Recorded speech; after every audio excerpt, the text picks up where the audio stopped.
Bonsoir les amis, c'est avec un réel plaisir que je vous retrouve ce soir pour vous parler des histoires de la DV Loterie qui font la grande histoire de la loterie américaine. Bienvenue à cette nouvelle production les amis, installez-vous confortablement comme promis, la dernière vidéo de week-end, pas de semaine mais de week-end.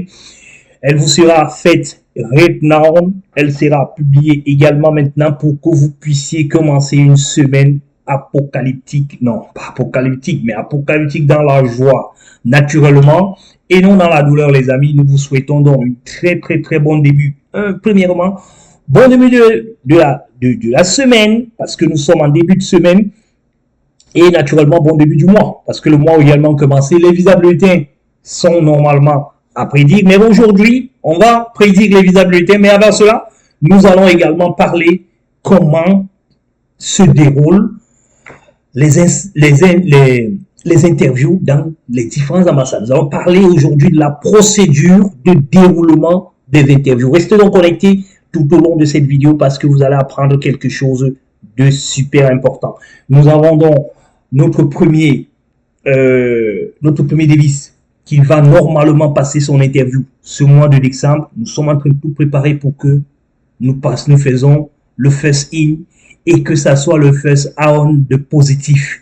Nous allons donc commencer ainsi pour que ce jour-là, le passage de notre partenaire puisse être ressorti avec le visa afin que nous puissions venir vous donner des informations ici. Donc, alors les amis, le décor étant donc planté pour cette vidéo, écoutons donc ce qui va se passer dans les moments à venir, dans les jours à venir. C'est le visa bulletin. Le visa bulletin, les amis, va se dérouler de cette manière que nous avons vu ici. Nous sommes donc à 22 000 pour l'interview de janvier. Là, nous allons passer, nous préparons pour l'interview de février, les amis. Les gens qui vont avoir donc, qui seront dans cette liste-là, seront normalement conviés pour l'interview de février. Excusez-moi.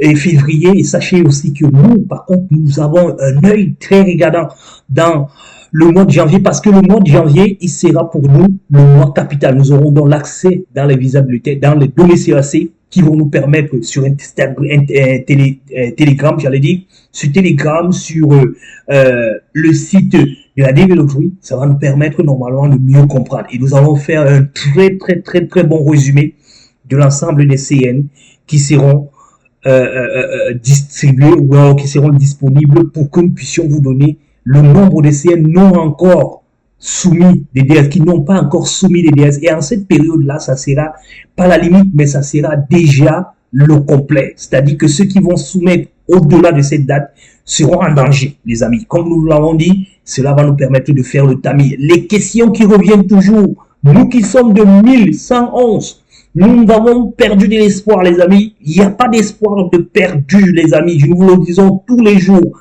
Si vous avez été sélectionné, c'est parce que le KCC est le seul qui détient la clé et qui savent pourquoi, pour quelle raison. Pourquoi ils n'ont pas sélectionné 1 million de personnes sur les 22 millions? Parce qu'ils savent que 1 million de personnes, d'une manière ou d'une autre, pour 55 000 visas, ça ne marchera jamais. Ils ont donc sélectionné 148 parce qu'ils savent que là-dedans, il y a des gens qui n'ont pas de baccalauréat et qui ne connaissent pas comment on monte un dossier d'expérience professionnelle et qui seront un refus catégorique. Il y a des gens qui n'ont pas les moyens financiers et qui ne connaissent pas que la GSC existe pour pouvoir les accompagner financièrement. Il y a des gens qui ne connaissent pas comment ça se déroule. Il y a des gens qui ont des faux diplômes, disons-le comme ça. Il y a des gens également qui ne savent pas comment ça se passe et on les met toujours en procédure administrative ou alors on les met en procédure selon l'article 221. Ou encore, d'autres ont encore le fameux PA qui voudrait que vous alliez chercher normalement le DS 5535 et c'est ça le gros problème de beaucoup d'entre nous. La période des plaintes, des pleurs va commencer à venir et ça sera dommage pour un certain nombre de personnes. Voilà donc les amis, sachez que nous pensons que nous allons toujours avoisiner les 35 000, on sera entre 30 35, peut-être un peu plus, mais nous pensons que ils vont continuer comme ceci. Cela dépendra également du nombre de CNDA traités. Nous savons qu'il y en a quelques-uns qui ont moins de 22 000 qui n'ont pas reçu, mais c'est à cause justement parce qu'ils n'ont pas soumis tôt leur DS. Quand vous soumettez, par exemple, vous soumettez votre DS au mois d'octobre, on ne va pas laisser ceux qui ont soumis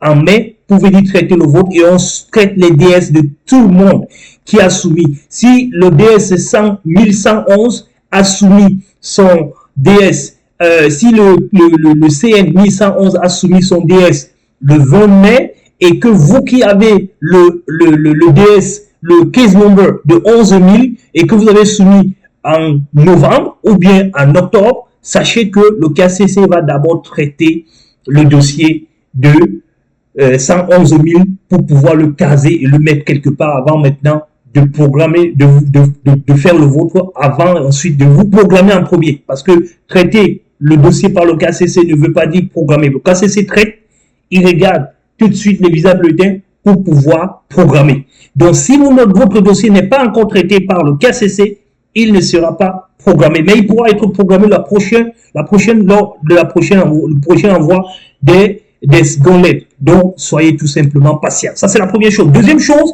il faut que votre ambassade soit une ambassade qui se bat, qui se bouscule pour vous. Et vous n'avez pas besoin d'aller à l'ambassade pour leur mettre la pression. Ça n'existe nulle part. C'est les ambassades qui maintiennent votre vie, qui maintiennent votre rythme. Vous ne pouvez pas être là pour les empêcher ou alors pour leur dire ce qu'ils doivent faire. Non, mes amis, ne faites pas cette erreur parce que ça ne vous emportera à rien du tout. Tout ce que vous avez fait, tout simplement, c'est d'essayer de comprendre comment fonctionne votre ambassade.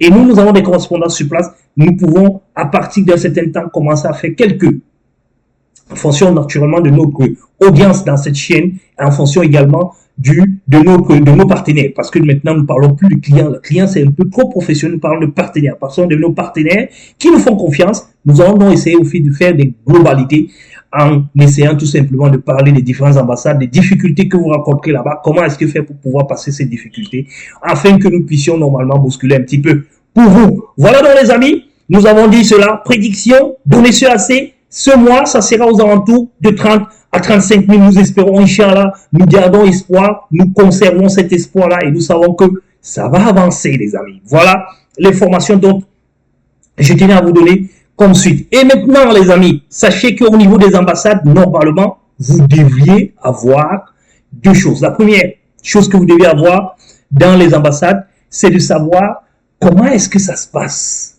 Comment est-ce que ça se passe les interviews dans les ambassades de façon générale. Nous allons vous présenter beaucoup plus tard le processus tel qu'il est donné auprès des ambassades. Sachez que vous avez le KCC qui doit recevoir votre DS 260, traiter votre DS 260, c'est-à-dire s'assurer que votre DS 260 ne souffre pas de quelconque difficulté et que votre case également, votre vie au niveau informatique, au niveau réseaux sociaux n'a pas de problème. Voilà ce que le KCC fait comme première analyse.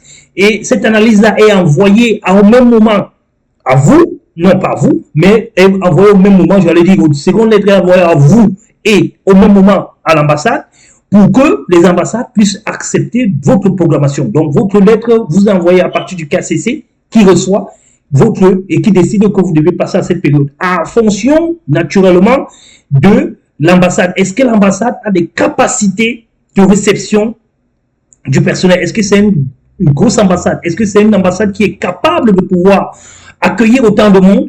Est-ce que cette ambassade a suffisamment de personnel pour gérer le dossier? Le KCC est seul qui connaît cela parce qu'ils ont toujours le retour des différentes ambassades. Voilà ce qui se passe en ce moment-ci. Ensuite, qu'est-ce qui se passe par la suite? Il se passe que du moment où ils ont déjà vos documents, il y a des ambassades qui vont donc vous envoyer des lettres de confirmation de rendez-vous. Il y a des ambassades où vous devez normalement confirmer votre rendez-vous en passant dans un site où vous deviez normalement passer pour pouvoir le faire. Parce que ce sont les grandes ambassades qui reçoivent énormément de personnes et ils ont besoin que vous conservez. Les petites ambassades, vous n'en avez pas besoin. Vous prenez votre lettre et puis vous vous pointez le jour de votre interview, basta vous passez votre interview. Mais les autres ambassades qui sont grandes, où il y a du volume d'activité, un peu comme l'ambassade d'Algérie, l'ambassade du Cameroun, il y a donc l'ambassade du Sénégal, il y a donc beaucoup de pays qui se retrouvent là-bas et les activités sont énormes dans ces ambassades-là. Par conséquent, il faut donc que vous confirmez votre rendez-vous. Donc, sachez donc qu'il y a un processus de confirmation de rendez-vous que vous deviez d'abord faire. Si vous ne le conservez pas, vous ne pourrez pas avoir accès à l'interview ce jour. Voilà l'information que vous devez savoir. Vous devez le savoir en fonction de votre ambassade. Vous devez connaître comment ça marche votre ambassade. Ensuite, l'ambassade donc recevra, vous demandera, certaines ambassades vous demanderont d'envoyer des copies de vos diplômes, de vos documents professionnels, de vos actes de mariage et naissance parce qu'ils veulent anticiper. Ils vont commencer donc à regarder s'il y a quelque chose qui est anormal. Ils vont attendre les copies, les originaux que vous allez apporter le jour de votre interview pour scanner le doute ou alors pour exclure le doute qu'ils avaient déjà. Dès qu'ils vont le faire, c'est pour cette raison que vous allez arriver à l'ambassade, vous allez passer 2 heures pour passer 10 minutes d'interview. 2 heures pour passer 10 minutes d'interview. Pourquoi? Parce que le consul attend un rapport venant de ses équipes. Il y a un front office. Vous avez le consul, là, ils sont souvent 2 ou 3, quelques bureaux, là où on paye, là où vous mettez vos empreintes et là où normalement vous allez passer votre interview avec le plus. Ça, c'est le front office que vous avez là. Le back office qui est derrière, c'est toute une arsenal de mecs qui sont là-bas pour regarder l'authentification de vos diplômes, pour aller chercher dans les sites officiels, est-ce que ce numéro d'immatricule est bon ou pas, parce qu'il y a des faux diplômes parfois qui arrivent à ce niveau, mais qui ne passent pas. Voilà le travail qui se fait en back-office. Dès que ce travail est fait donc en back-office, il le ramène donc auprès du consul, et c'est là où le consul vous appelle. Il prend donc votre numéro ou alors votre nom et il vous appelle sur le petit micro. Vous vous pointez devant lui. Il a 2 ou 3 questions à vous poser parce que toutes les autres questions étaient éludées en ce qui vous concerne. Les 2 questions qui sont restées difficiles pour eux à répondre, ils vous le disent. Parfois, quand le consul se rend compte qu'ils ont passé beaucoup de temps à fouiller dans votre dossier ou alors ils ont encore beaucoup de personnes, il vous dit tout simplement que venez, quel est votre nom, machin, et il vous dit je ne vous donne pas le visa, ou alors je vous accorde le visa, vous dites, mais je suis passé, je n'ai même pas fait une minute, justement parce que le travail a été fait en back-office, les amis. Donc, ne vous en faites pas, ce n'est pas le jour où vous passez votre interview que tout se passe. Les choses commencent à se passer à partir du moment où vous avez envoyé les documents auprès du KCC quand cela se faisait avant. Parce que cette année, comme l'année dernière, il n'y a pas d'envoi de documents au KCC, c'est plus le KCC qui s'en occupe. Mais les ambassades ont la latitude de vous demander les documents avant votre interview. Quand vous leur envoyez dans les documents, ils font ce check. Quand ils ont fini de faire ce check, qu'est-ce qu'ils font?